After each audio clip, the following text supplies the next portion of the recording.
Today I was working one of my data analytics project and importing data into PostgreSQL. It felt so simple and that made me smile, but trust me, it wasn't always like this.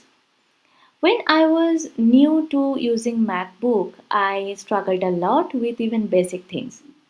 When I was working, my husband and I brought a MacBook. So after a few years, I left my job and got busy taking care of my kid and my family. So I hardly used it. So after my career break, when I decided to restart my career, I took out my MacBook again. But I quickly realized that I wasn't very comfortable using macOS anymore. I faced a lot of small challenges, and one of the biggest one was importing a CSV file into PostgreSQL. If you have faced the same problem, then this video is definitely for you. So as you can see, I have already created my database and the required tables. Now let's import our CSV file. I have already written the basic SQL queries we will need. The next step is to copy the file path. If you are using Windows, you can usually right click the file, open the properties or details and copy the file path, right?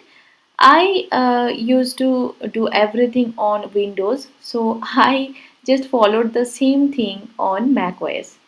But it didn't work. It was throwing error. So I struggled a whole day and then I found the solution.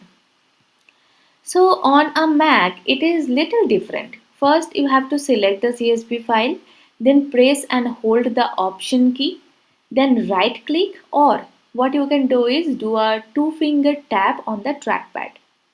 Then choose the file, or you have to choose the copy file name. You can see here. So you have to choose the copy file name as path name. Now come back to PostgreSQL and paste the file path here. Understood? If not, then just let me know in the comment box.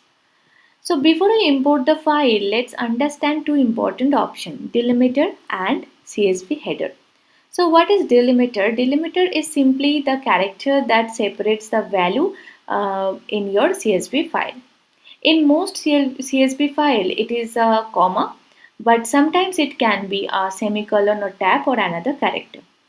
And what is a CSV header? If your first row contains column names like here you can see the account type, account number and everything. So this is your header. So this tells PostgreSQL that the first row contains column names, not the actual data. Okay. So once you have selected the correct delimiter and enable the CSV header option, then click import or you have to select the query and just run it. That's it. Your CSV file has been successfully imported into PostgreSQL. Isn't it simple? Yes. So I hope this tutorial saves your some time and I am sharing everything I learned while building my skill in SQL, data analytics and my journey into freelancing or searching jobs. So if you would like to learn and grow with me, don't forget to subscribe. You know, I am one of you actually because I'm also struggling like you. So thank you so much for watching and I will see you in the next video. Now I am just creating my freelancing profile in people per hour. And I have already created a profile in Fiverr. I have already got a project from Fiverr, so we will discuss on it in my next video. Till then, tada, bye bye, take care, and remember, dreams don't expire. Bye, take care.